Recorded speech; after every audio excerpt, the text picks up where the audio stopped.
Assalamualaikum warahmatullahi wabarakatuh. Perkenalkan, nama saya Syahrul Rahman Pratama, mahasiswa PPG Daljab Batch 3 tahun 2025 LPTK UIN Salatiga. Assalamualaikum.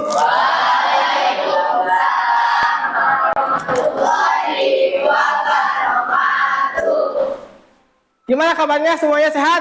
Sehat. Baik, alhamdulillah. Baik, sebelum kita memulai kegiatan pembelajaran hari ini, mari kita berdoa terlebih dahulu. Dipimpin oleh Rashid, boleh Rashid?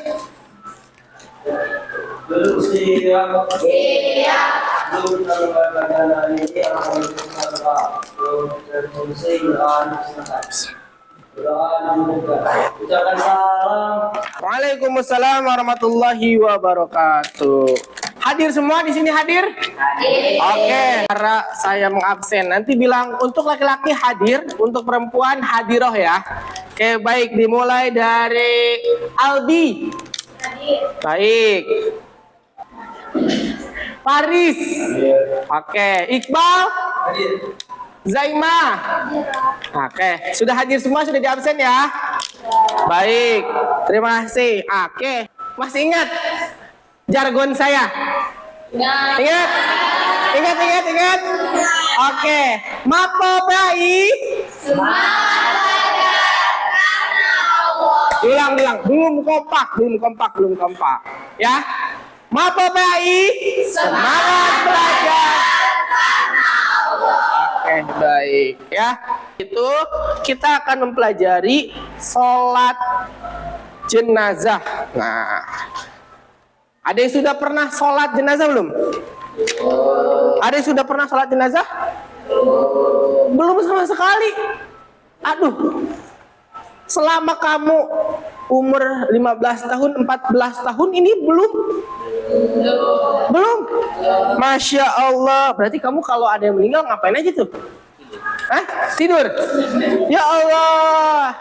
Dalam materi sholat jenazah ini, ya, Bapak harap kalian bisa memahaminya ya.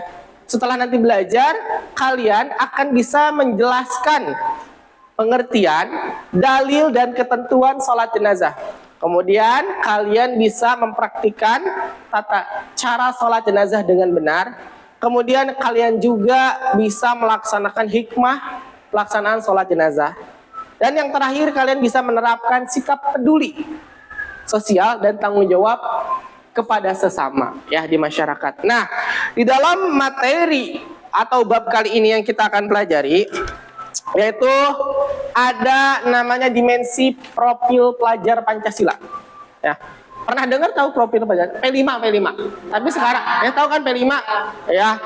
Nah, di materi kali ini itu ada yang berkaitan dengan dimensi. Satu, yang pertama itu adalah beriman dan bertakwa kepada Tuhan yang Maha Esa. Atau jelas ya kan materinya juga sholat jenazah. Pasti beriman dan bertakwa kepada Tuhan yang Maha Esa. Ya, dan berakhlak mulia. Berakhlak mulianya nanti kalian punya sikap peduli dan tanggung jawab. Ya. Kemudian kalian akan mempunyai sifat atau dimensi profil pelajar Pancasila yang berkaitan dengan bernalar kritis. Nah, nanti saya akan ada diskusi, kalian bernalar tuh, bekerja sama, diskusi bersama-sama dengan anggota kelompoknya, ya. Nanti saya akan berikan sebuah masalah. Kemudian kalian akan bergotong royong, bekerja sama satu sama lain menyelesaikan masalah yang ada, ya. Oke, sebelum ke materi, saya mau coba bertanya nih, ya, sedikit barangkali kalian untuk mengasah, ya, sudah sejauh mana kalian memahami tentang sholat jenazah. Tapi angkat tangan terlebih dahulu ya kalau mau jawab. Oke, kapan sih sholat jenazah itu dilakukan? Kalau ada orang yang meninggal. Betul. Kalau nggak ada yang meninggal gimana mau sholat ya kan? Ya, betul ya. Kalau ada orang yang meninggal. Oke, bagus. Terima kasih Nova. Tepuk tangan dong. Tolong diperhatikan dan simak video ini dengan baik. Selesai. Oke, dari 4 kelompok ini kira-kira mana yang mau menanggapi atau dari perwakilan atau satu atau dua ada yang mau menanggapi atau berpendapat berkait dengan video yang tadi? Oh boleh ya. Kita sholat mayit tapi mayitnya di nggak ada, yang namanya sholat goib bukan Pak? Kalau misalnya tadi kan nggak ada ya? Nggak ada. Ya, tadi kebetulan kan kata siapa tadi? Kata ustadznya di dalam video, kalian harus diulang sebaiknya sholat jenazahnya begitu kan? Kemudian Syamil Dodo dan kawan-kawannya menjawab, ya kan Ustadz kan sudah pergi. Makanya bagaimana dong? Sudah dikuburkan. Ya, itu bagaimana? Kalau misalnya kayak waktu di Palestina atau misalnya ada perahu kapal tenggelam nggak ketemu kan, atau di Ciliwung lah, Sungai Ciliwung ada yang palit tahu ya, tenggelam ya, udah dicari sama tim SAR dan lain sebagainya, berhari-hari berminggu berbulan nggak ketemu tuh. Nah itu bagaimana Pak? Nah kita sebaiknya melaksanakan sholat goib gitu ya. Untuk tata caranya sama, hanya berbeda niat saja ya. 4 kali takbir sama, tidak ada ruku, tidak ada sujud, tidak ada tasyahud dan lain sebagainya. Sampai sini jelas? Paham ya? Ini sudah dibagikan kelompoknya. Ini adalah kelompok 1, kelompok 2, kelompok 3 dan kelompok 4. Saya akan membagikan sebuah masalah ya atau LKPD yang perlu kalian isi ya dengan anggota-anggota kelompoknya. Boleh sambil dilihat ya.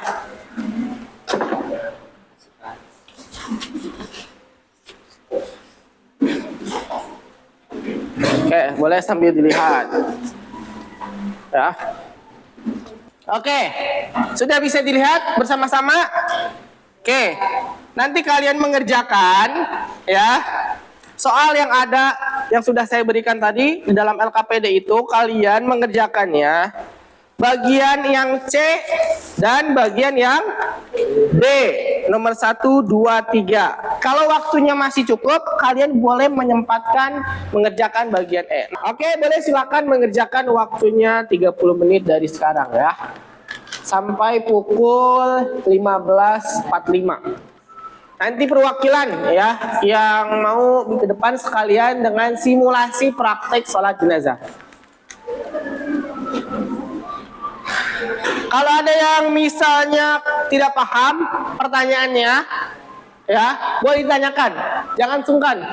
Di Canva aja, di Canva. Kan di Canva itu bisa berbagi kan?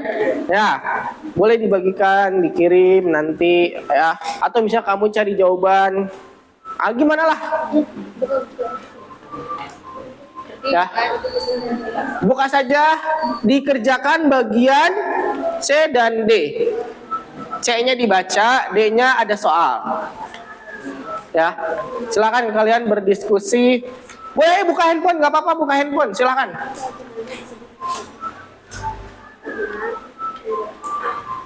Nah. Oh ya, itu kan di bagian tabel itu ada niat dan doa ya. Itu boleh pakai Latin nggak apa-apa. Khawatir kalau pakai Arab kalian mungkin susah mengetiknya ya atau bagaimana, boleh silakan. Kalau ada yang mau nanya juga boleh ya. Misalnya kamu nggak ngerti pertanyaannya atau apa, boleh bisa tanya ke saya. Ngerti tapi. Oke, insya Allah. Kalau ini diisi. Oh, di isinya di itu aja. Di Canva di isinya. Nama kelompok tadi 1, 2, 3, 4. Ya. Kemudian kalau bisa nama kelompoknya jangan cuma kelompok 1, tapi pakai kelompok namanya nama Asmaul Husna. Misalnya ini Ar-Rahman, Ar-Rahim, Al-Malik, Al-Qudus, tapi terserahkan banyak namanya. Ada 99 nama.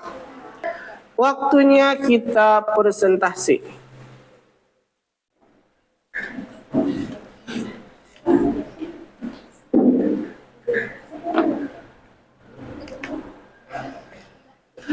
Yang ke belakang sana, sebelah sana kelihatan? Oke. Yuk silakan. Assalamualaikum warahmatullahi wabarakatuh. Waalaikumsalam warahmatullahi wabarakatuh. Urutan tata cara pelaksanaan. Yang pertama ada niat, yang kedua setelah takbir pertama membaca Al-Fatihah, takbir kedua membaca sholawat Nabi, takbir ketiga mendoakan jenazah, yang takbir keempat doa lalu salam. Siapa? Oke, boleh. Ayo Rehan boleh. Tadi jelasin sholat jenazah itu sholat wajib kifayah. Bukannya tidak berarti pasti video milik kurang penting. Bukannya semakin banyak yang mengikuti sholat jenazah bagus. Cuma fardu kifayah, jadi kalau misalkan sebagian orang udah melaksanakannya, jadi nggak wajib bagi semua yang lainnya gitu. Jadi kalau sebagian orang aja udah bisa, jadi nggak akan jadi dosa buat yang orang lainnya. Cukup. Oke, tepuk tangan dong. Oke, silakan ada lagi yang mau. Oke, boleh. Bagaimana sih hukum sholat jenazah yang dilakukan kalau saat bertepatan pada sholat lima waktu? Apakah harus sholat lima waktu terlebih dahulu atau sholat jenazah dulu? Ayo. Aku jawab pertanyaan dari Rashid ya. Jadi menurut aku lebih dahulukan sholat lima waktu karena sholat lima waktu itu kan hukumnya wajib ya. Jadi setelah melaksanakan sholat lima waktu baru bisa sih melaksanakan sholat jenazah karena itu hukumnya fardu kifayah. Sekian presentasi dari kelompok kami. Mohon maaf jika masih banyak kesalahan. Wassalamualaikum warahmatullahi wabarakatuh. Tepuk tangan dong. Oke. Baik, saya akan menambahkan dari pertanyaan-pertanyaan yang tadi. Hukum itu ada namanya kan ada fardu, ada namanya sunnah, ya kan? Fardu itu terbagi menjadi dua, ada fardu ain, ada fardu kifayah. Ya, fardu ain ini untuk diri sendiri. Fardu kifayah sebagian, ya. Ini adalah fardu itu artinya wajib. Jadi fardu ain itu adalah wajib bagi diri sendiri. Jadi kalau kalian tidak melaksanakan sholat 5 waktu, maka itu dosanya juga buat diri sendiri. Kalau yang ini beda, fardu kifayah kan sebagian, ya. Sebenarnya ini tuh wajibnya untuk semua tuh, semua. Nih kita contoh 8E aja yang gampang. Ya, 8E. Itu semua kita tuh wajib melaksanakan sholat jenazah. Ya. Tapi misalnya yang menjalankan cuman Rehan, Adnan, Faris, Iqbal, Rashid, sama Albi aja itu juga sudah cukup. Nah yang perempuan-perempuan ini itu gak akan namanya dapat karena sudah dilaksanakan oleh sebagian, ya, sudah dilaksanakan oleh sebagian, ya. Jadi maka yang perempuan-perempuan ini kewajibannya sudah dilaksanakan, sudah gugur, ya. Tapi kalau yang laki-lakinya dapat pahala, yang ini yang nggak ngerjain nggak dapat dosa, kan sudah selesai. Sama sebagian tadi. Jadi paham ya, Rehan? Oke, kemudian untuk Rashid kan berkaitan ya pertanyaannya. Kita nggak, kalau di sholat 5 waktu pas misalnya, atau mungkin biasanya nggak pas sih, mayat itu misalnya kalau zuhur jam 11 nih meninggal, berarti kan dimandiin segala macam, dikapanin gitu kan, ya kemudian barulah disolatkan, diangkat. Jadi sholat zuhur dulu, biasanya nanti setelah sholat zuhur akan diumumkan, Assalamualaikum warahmatullahi wabarakatuh, bapak-bapak hadirin sekalian, para jemaah yang tadi sudah melaksanakan sholat zuhur, maka nanti akan ada sholat jenazah. Bagi yang ingin melaksanakan, silahkan nanti setelah doa selesai, sama-sama kita melaksanakan sholat jenazah. Kebetulan jenazah ini adalah merupakan warga sekitar dari RT 4, RW 4 misalnya. Yang pertama baca apa tadi? Baca Al-Fatihah.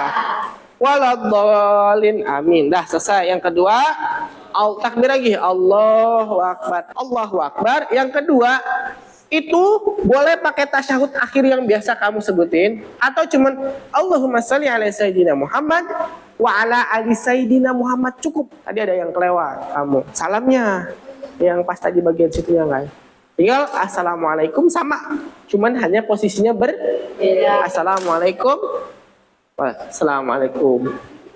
Jangan sampai mayitnya jawab bahaya, ya kan? Wah, bangun lagi mati suri dong dia. Gitu. Sampai sini paham jelas? Oke, takbir pertama apa? Takbir kedua, salawat kepada Nabi. Takbir ketiga, membaca doa untuk jenazah atau mayit. Yang takbir keempat, sama juga membaca doa untuk mayit atau jenazah. Nanti kalian dihafalkan, difahami itu doanya. Dari perwakilan ini ada yang mau menyimpulkan materi hari ini? Setelah kita menyimpulkan materi ini, mari baru kita pulang. Baru bisa pulang. Kalau nggak ada yang nyimpulin, nggak pulang. Aisyah. Kesimpulan dari materi sholat jenazah ini, di sini kita bisa mempelajari pengertiannya, tata caranya, manfaatnya, keuntungannya, dan lain-lainnya. Dan juga di sini kita bisa menambah wawasan tentang sholat jenazah. Oke, terima kasih. Tepuk tangan dulu dong. Saya akan menambahkan kesimpulan dari materi kali ini tentang sholat jenazah, yaitu sholat jenazah merupakan ibadah fardu kifayah ya, yang dilakukan untuk memudahkan ya, supaya apa namanya, seorang muslim yang telah meninggal, kan itu namanya disolatkan, kita doain dong kan, tadi Allahumma gfirlahu, ya Allah ampunilah, semua didoain, pertolongan ya, bukan cuma hanya kepada yang meninggal ya, kepada kita semua juga yang masih hidup itu ada doanya di situ ya. Kemudian kita jadi tahu keutamaannya. Saya mau tanya nih kepada kalian semua, perasaan kalian bagaimana sih ketika kalian mempelajari sholat jenazah ini, mempelajari materi ini, perasaan kalian? Satu dua kata, satu patah, dua patah, tiga patah, semua jadi patah. Apa? Seru. Kita tahu itu apa? Ilmu baru. Ilmu baru ya. Ilmu baru ya. Jadi ingat mati, bener guys. Nilai apa yang bisa kalian terapkan di dalam kehidupan sehari-hari dari materi? Senantiasa menjaga perilaku kita, jadi kayak kita nggak bisa sembarangan berbuat perilaku yang tidak baik karena ingat jadi kematian itu. Oh betul, karena ingat mati jadi kita was-was, hati-hati. Boleh silakan dirapihkan bukunya, semuanya. Saya mengingatkan kembali ya, supaya kalian lebih paham, nanti kalian buka halaman 102 sampai 105 ya di buku PAI ya. Kemudian minggu depan kita akan belajar tentang sholat istisqa, kalau cukup sama sholat gerhana matahari dan gerhana bulan. Kita beri applause sekali lagi yang meriah untuk kelompok 1 yang sudah mau maju. Keren banget. Oke, terima kasih. Mari kita akhiri pembelajaran kali ini dan baca hamdalah bersama-sama. Alhamdulillahirabbil alamin. Oke, kemudian kita tutup dengan berdoa dipimpin oleh siapa ya? Rehan boleh deh gantian. Rehan boleh Rehan. Duduk siap. Doa mulai. Waalaikumsalam warahmatullahi wabarakatuh. Sampai bertemu di pertemuan berikutnya. Sehat selalu, panjang umur, salam sama orang tua. Mudah-mudahan kalian selamat sampai pulang ke rumah. Ya. Kalau bisa dapat hadiah dari si mama sama si ayah. Oke, terima kasih. Assalamualaikum warahmatullahi wabarakatuh. Waalaikumsalam warahmatullahi wabarakatuh. Terima kasih ya. Jangan lupa yang piket ya. Jangan sampai ada sampah yang berserakan. Ya, nanti saya minta tolong laptop sama infocus proyektor ke ruangan saya. Terima kasih. Assalamualaikum.